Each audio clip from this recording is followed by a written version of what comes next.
Hare Krishna. So now Krishna is starting a new section where he's going to elaborately describe the thought process, the activities and actions of the demonic people. And it all starts from Shloka number 7. So let's see that now. Pravrittim cha nivrittim cha janana vidurasuraha na shaucham napi chacharo na satyam teshu vidyate. So here Krishna is telling, Pravrittim cha nivrittim cha jana na vidur asuraha. So these demoniac people who are there, they do not know pravritti, nivritti. They don't know what is to be done and what should not be done. And na shaucham, na api cha acharo. They are not clean and they don't have a proper achara behavior. Na satyam teshu vidyate. And even truth is not found in them. They are not truthful. So in this way, Krishna is telling in the first shloka in this section that first, the demons don't know what is to be done and what is not to be done. Second, they don't have any cleanliness. Third, they are the ones who don't have proper behavior. And finally, Krishna is saying they are not truthful. Very simple. So we saw a very crisp definition of demoniac and divine. So who are divine? The ones who follow the principles given in the Vedic scriptures, especially Bhagavad Gita, Srimad Bhagavatam. So they are divine. And the ones who don't follow, they are demoniac. So that's what is given here. So when they don't know what is supposed to be done and what should be done, that basically goes on to say they are not following the principles of Vedic scriptures. If they read, if they abide by the principles, they will automatically know what is good and what is bad. But in the age of Kali currently, people are in so much of ignorance. See, one ignorance is we don't know what is good and what is bad. But the higher level of ignorance is to be fully convinced that the thing that is actually bad is good. And doing that with full confidence and preaching about it, propagating about that. This is what is happening now in the age of Kali. So in this way, it's very difficult for the asuras to understand, the people having demonic qualities to understand what is to be done, what is good, and what is not to be done, which is bad. Very difficult. And then here it is talked about, therefore it is stated here that the demons do not know the scriptural rules, nor do they have any inclination to follow them. Whereas the ones who are in the Vedic society, naturally they follow the Vedic scriptures. Now the another very important point that is mentioned is what? Faith and cleanliness. So faith, they have no faith, nor are they willing to act in terms of the Vedic injunctions. So demons, they have no faith in the Vedic scriptures. They say that, oh, who has seen, who has written this? Will that really work? Oh, it's out of fashion, etc., etc., etc. So their thought process is really very crazy. They don't have even a tinge of faith on the Vedic scriptures. They feel it's all myth. It's all false. But it's so funny that they have full faith in something which is actually false and they don't have faith in those things which are actually true and permanent. It's very, very funny. It's very humorous, to analyze, this world in the age of Kali. Here it is said that demons are not clean. Shaucham, no. Either externally or internally. It's very important to keep oneself clean externally and internally. Externally by taking bath every single day, not compromising on taking bath with water and just using some deodorants.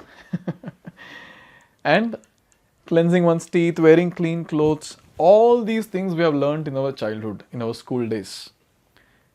At that time when it was told to us in the school days, it was like, oh, it's obvious. Now, why it is given like this, take bath every day, brush every day and wear clean clothes. But now as the age of Kali is progressing, we can see the laziness of people that we don't want to take bath, people don't want to take bath, people don't want to wash their clothes. There are some people who wear some clothes for a good number of days and then just throw it and purchase another one. Anyways, symptoms of Kali, what to do. But one should make sure that we are clean, because the external cleanliness will affect our consciousness in various ways. So externals affect internals. So this is a point that has to be noted. And how to maintain internal cleanliness? When we chant Hare Krishna Mahamantra, we have been telling about this from so many shlokas. So when we chant Hare Krishna, Krishna Krishna, Hare Hare, Hare Ram, Ram Ram, Hare Hare, what happens? Our heart is thoroughly cleansed. Internally, we become pure. So external purity and internal purity, both are very important, and both are neglected when it comes to these demonic personalities. So Shaucham. And then here it is talked about the behavior. As for behavior, there are many rules and regulations guiding human behavior, such as Manu Samhita, which is the law of human race. So in Manu Samhita, the laws of inheritance and other legalities were derived, was given in these books, especially in this book, and it was followed for a very, very long time. And obviously now, this Manu Samhita is gone, and then people have made their own things. Anyways, that's a different topic altogether. Here in this purport, Prabhupada is talking about giving protection to the female class that is there in the society. Now many times Prabhupada's statements are misunderstood in Srimad Bhagavad Gita, Srimad Bhagavatam, when it comes to pointing towards the woman. But here Prabhupada is saying very clearly, look at the importance that is given to the females. In Manu Samhita it is clearly stated that a woman should not be given freedom. That does not mean that women are to be kept as slaves, but they are like children. Children are not given freedom, but that does not mean that they are kept as slaves. So according to the Vedic scriptures, it is very clear. Females are given a great importance in the society, because they are the binding force in the society. They have a great responsibility, because the next generation or the future of the society depends on them, because they are closely associated with the next generation or the progeny. If they are taking care of various things in the society, automatically the society will progress in a positive direction. But now what has happened? Instead of giving them protection, so also the Vedic scriptures say they should be given protection at every stage. When they are young, they should be under the protection of father. When they are pretty much old and they've taken or they've got married, so they should be under the protection of husband. And in the old age, they should be under the protection of the son. So in all the stages of life, they should be under protection. What do we protect in our life? That which is something which is very, very valuable. We protect that, right?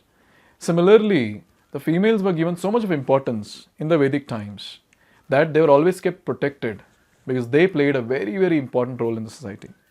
Now in the age, the modern age, in the modernization, in the name of equality, in the name of freedom, now what has happened? Now they say that, no, freedom is given to the females and they can do anything and etc., whatever. But now we see that how females are just seen as an object of exploitation, and we see how people treat them. If we see the Vedic times, a female was given such a high importance. Ramayana, Mahabharata, it happened for whom? For one female. And now there's so many things happening against them, And there are some places where females are literally treated as slaves now in the modern age.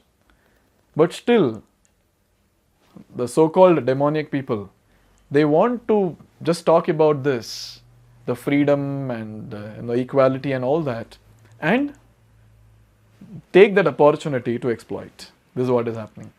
So as the Vedic scriptures say, the female should be given a great importance in the society and they should be protected, because they are the ones who are very, very valuable.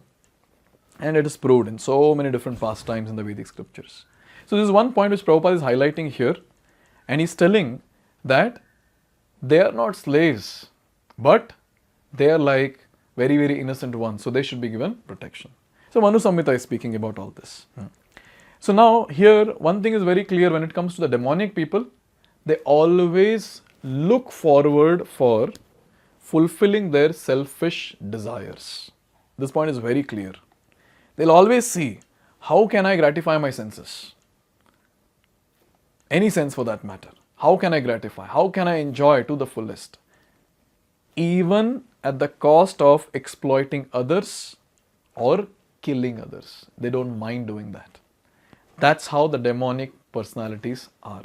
So this is what is highlighted here, where they're least bothered. That behavior is so cruel, and they don't bother to lie just to get their work done. So there's no question of being truthful. So in this way, the people who are demoniac, they have these different qualities. By the way, Krishna is not stopping here. With full force, Krishna is speaking about the demonic qualities in the future verses also. So let's see that in the next video. Hare Krishna. Hare Krishna, Krishna Krishna,